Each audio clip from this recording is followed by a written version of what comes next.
네, 미국 정치 관련 현안들을 짚어보는 시간입니다. 미국 정치 브리핑, 뉴저지 민주당 대의원이자 원보트 코올리션의 대표 활동가 장성관 정치 컨설턴트와 함께합니다. 안녕하십니까? 안녕하세요. 반갑습니다. 장성관입니다. 네, 카멀라 해리스 민주당 후보와 도널드 트럼프 공화당 후보의 첫 대선 TV 토론회가 드디어 어젯밤에 열렸습니다. 어떻게 보셨습니까? 너무 길어서 피곤했습니다. 네. 근데 재미있게 봤고요. 네네. 예상했던 것보다 어수선한 분위기가 별로 없어서 네. 좀 고무적이었다 생각이 들었고, 또 생각했던 것보다 양쪽 후보 모두 어느 정도 구체적인 이야기가 나와서 조금 좋았다. 하지만 아쉬운 부분도 분명 있었습니다. 네. 어제 두 후보가 악수를 할지 여부도 되게 관심사였는데 하긴 했어요. 예, 그러니까 트럼프와 해리스가 직접 만난 적은 어제가 처음이었다고 합니다. 네네. 근데 처음 만나는 자리여서 그런지 사전에 서로 협의가 된 건 아니었는데 녹화가 시작되자마자 사실 생방송이었죠. 네. 시작 무대에 오르자마자 해리스 후보가 트럼프 후보 쪽에 다가가서 손을 내밀면서 처음 본 사람한테 자기소개를 하듯이 내 이름은 카멀라 해리스다. 오늘 잘해보십시다.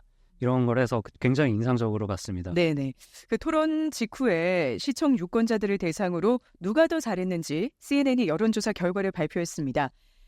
여론조사 결과에서 일단 해리스가 잘했다라는 답변이 63%, 트럼프가 잘했다라는 응답이 37%였습니다. 일단 여론조사나 언론들의 대체적인 평가는 이번 토론회의 승자가 해리스 부통령이다라는 의견이 우세한 것 같습니다.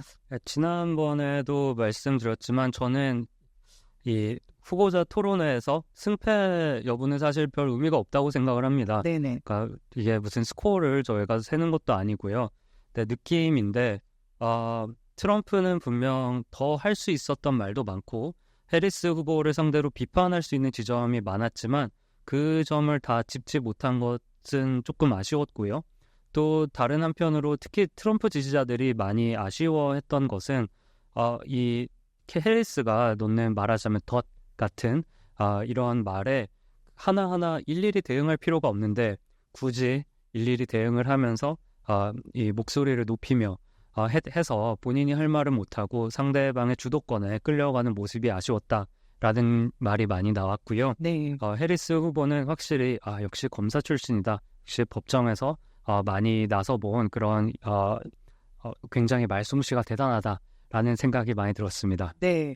어제 토론회에서 개인적으로 좀 인상적인 부분들을 꼽으신다면요? 아무래도 처음에 등장하자마자 악수를 했던 부분부터 말씀을 드려야 될 것 같은데요. 네네. 전 사실 이 진행자들의 멘트가 나오기 전까지 화면을 보지 않고 소리만 듣고 있었거든요. 네. 그런데 갑자기 I'm Kamala Harris, let's have a great debate 이래서 이게 방송사고인가? 무슨 말이지? 예상치 못했던 네. 멘트인데 네. 나중에 보니까 실제로 그냥 즉흥적으로 건너갔더라고요. 네네. 그러니까 그런 모습부터가 굉장히 자신 있는 모습이 너무 멋있었고 또 첫 마디부터 평소에 후보자들이 하는 오늘 자리에 감사드리고 안녕하세요. 제 이름은 이런 자기소개 없이 바로 할 말 하면서 바로 상대방의 비판에 들어가고 또 구체적인 말을 하고 또 굉장히 썼던 표현들이 보면 준비되어 있는 티가 많이 났습니다. 네네. 그러니까 영어로는 alliteration이라고 하는데 단어의 첫 이 레터, 문자를 똑같이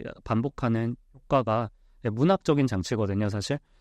그런 것이 굉장히 많이 나왔고 반면 트럼프는 누가 봐도 애드리브로 하는 게 많았고 분명 준비는 많이 했다고 하는데 나중에 들은 이야기로는 준비를 했던 스텝들이 내용에 보다는 이 딜리버리, 표현하는 방식이나 톤에 많이 이야기를 했다. 대통령 각하 절대 흥분하지 마시고 차분하게 하셔야 됩니다. 라고 코치를 했다고 하는데 네. 결국에는 그렇게 진행되지는 못했던 것 같습니다. 네. 어제 TV 토론회는 마이크 음소거 규칙이 결국 적용이 됐는데요. 이 마이크가 꺼진 사이에 두 후보의 표정이나 바디랭귀지도 굉장히 눈길을 끌었습니다. 예, 그렇습니다. 이게 사실은 지난번에 바이든 캠페인과 트럼프 캠페인 사이에서 정했던 그런 이제 규칙이었는데요. 바이든이 후보를 사퇴를 하고 해리스가 후보가 되면서 사실 민주당 대선 캠페인 쪽에서는 이 룰도 다시 바꿔보자라는 그런 분위기가 많았다고 합니다. 네네. 실제로 어제도 보면은 사실 상대방이 말을 할 때 이야기를 더 하려고 했던 거는 오히려 예상과 다르게 오히려 해리스 후보에서 많이 나왔거든요. 네. 트럼프는 본인이 말을 하다가도 해리스 후보가 이야기를 시작하면 평소와는 다르게 말을 멈추고 듣는 모습을 보이기도 했습니다. 하지만 그 외에도 말씀하셨다시피 표정이나 몸짓으로 충분히 서로가 반응을 했다고 보고요. 그래도 2016년에 힐러리 클린턴과 트럼프의 후보자 토론회 때는 사실 두 후보가 이 포디움 연단에 멈춰 있지 않고 계속 걸어다니면서 좀 어수선한 분위기도 나왔는데요. 네. 또 트럼프 후보는 계속 힐러리 뒤를 쫓아다니면서 조금 어색한 카메라 구도가 나오기도 했는데 그런 거는 없어서 그래도 꽤 신사적이었다고 비교적으로는 그렇게 생각하고 있습니다. 네. 그리고 어제 굉장히 많이 들린 단어 중에 하나가 이제 거짓말이다. 서로 거짓말을 하고 있다라면서 좀 말과 표정으로 비난하는 모습이 이어졌습니다. 두 후보 발언 중에서 사실과 다른 부분들이 상당히 있었죠. 상당히 있었고요. 그리고 또 그 진행자들도 즉석에서 팩트 체크를 하기도 했습니다. 맞아요. 한 가지 좀 기억에 남는 것은 이제 트럼프 후보가 낙태 관련해서 네네. 이 태아가 출산이 되고 나서도 낙태가 허용되는 일부 주가 있다라고 했을 때 진행자가 그런 주는 없다고 우리가 확인을 하고 왔다고 네. 바로 즉흥적으로 답변을 하는 게 굉장히 인상적이었습니다. 네네. 사실 진행자 입장에서 또는 주최하는 방송사 입장에서는 그렇게 즉석에서 팩트 체크하는 게 여태까지 큰 도움이 된 적은 없거든요. 네. 오히려 2008년 밋 롬니 후보와 오바마 후보가 했을 때 당시 CNN 앵커 한 명이 그렇게 팩트 체크를 했다가 그 이후로는 더 이상 이제 언론인으로서의 커리어를 이어가지 못하는 그런 불상사도 있었습니다. 네. 그리고 또 그 외에도 뭐 ABC 뉴스뿐만 아니라 모든 언론사에서 트위터 그리고 또 본인들의 웹사이트를 통해서 거의 2분에 한 번씩 양 후보의 주장에 대해서 팩트 체크 또는 근거를 올렸기 때문에 오히려 이번에는 좀 정보의 홍수가 아니었나 하는 생각도 들었습니다. 네. 이 카말라 해리스 부통령이 어제 TV 토론 직후에 2차 토론을 제안을 했는데요. 오늘 아침에 트럼프 전 대통령이 내가 이겼기 때문에 2차 토론은 내키지 않는다. 이런 입장을 밝혔습니다. 2차 토론 성사 여부 어떻게 보십니까?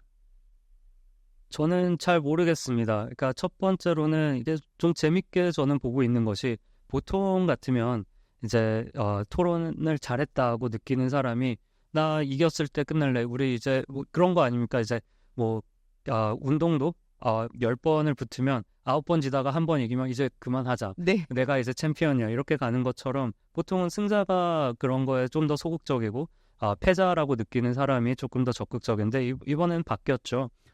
그런 의미에서 성사 여부는 잘 모르겠고요. 하지만 어제 토론 주최 측에서 다룬 주제가 굉장히 광범위했습니다. 그거를 보면은 그거를 통해서 많은 사람들이 이게 유일한 후보자 토론회가 될 수도 있다는 가능성을 염두에 두고 준비한 것이 아니냐. 그러한 해석도 많이 나오고 있는 것이 사실입니다. 네.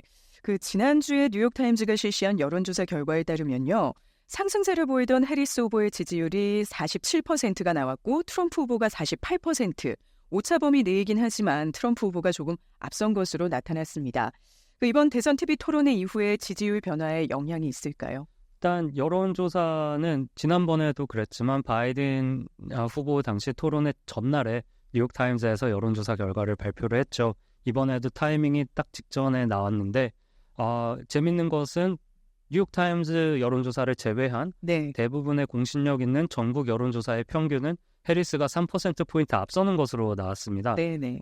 그럼에도 불구하고 뉴욕타임즈는 조금 다른 결과가 나왔고 또 이게 아무리 구체적인 숫자지만 절대적인 숫자지만 트럼프를 지지하는 쪽에서는 트럼프의 지지율은 변동이 없다. 우리는 굳건하다라고 해석을 하고 있고 네. 트럼프를 비판하는 쪽에서는 박스권을 갖춘 거 아니냐라고 비판을 하고 있습니다. 그렇기 때문에 단순한 숫자보다 맥락과 그 추이를 보는 것이 좀 더 중요할 것 같고요. 어제 토론회에서 분명히 해리스 후보가 좋은 퍼포먼스를 보여준 거라고는 많은 사람들이 생각을 하고 있지만 이게 실제 지지율에 반영이 될지는 저는 조금 회의적입니다. 몇 가지 이유가 있는데요. 첫 번째로는 이미 토론회를 하기 전에 지지자들의 마음은 대부분이 굳어져 있었습니다. 그렇기 때문에 아직 마음을 정하지 못한 무당층 또는 중도 성향의 유권자들이 얼마나 있을지 그 사람들이 단 한 차례의 토론회를 통해서 마음을 정할 수 있을지가 저는 조금 회의적이고요. 두 번째로는 이게 절대적으로 우리가 평가를 받는 게 아니라 토론회 같이 공개적인 장소에서 말을 할 때는 기대치에 얼마나 부합하느냐의 문제이기 때문에 네. 사실 해리스 후보는 어제 거의 사실상 처음에 공개 토론이었기 때문에 기대치가 굉장히 높게 설정되어 있던 것도 사실입니다. 그에 반해 트럼프는 우리가 이미 너무 잘 알고 있기 때문에 어떤 행동을 해도 별로 놀랍지 않다. 어제도 실제로 트럼프가 한 9분 정도 더 발언을 많이 한 것으로 집계가 됐는데요. 네. 그런 걸 보면은 기대치가 높게 설정이 되어 있었지만 기대치에 부합했다. 반대로 기대치에는 부합을 했지만 너무 높았기 때문에 넘어서지 못해서 그게 긍정적인 지지율의 반등으로 이어질지는 저는 잘 모르겠다라는 입장입니다. 네. 다음 주 월요일부터는 펜실베니아주를 비롯한 일부 주에서 사전투표가 시작이 됩니다. 뉴욕과 뉴저지의 경우 유권자 등록 마감일과 사전투표 기간 어떻게 됩니까? 예, 뉴저지의 경우 10월 15일 화요일, 10월 15일 화요일이 이번 선거에 참여할 수 있는 유권자 등록 마감일이고요. 네. 뉴욕의 경우 10월 26일 화요일이 되겠습니다. 11월 5일이 본선거 날인데요. 말씀하셨다시피 펜실베니아에서는 다음 주부터 바로 우편투표 또는 조기투표용지가 발송이 시작이 되고요.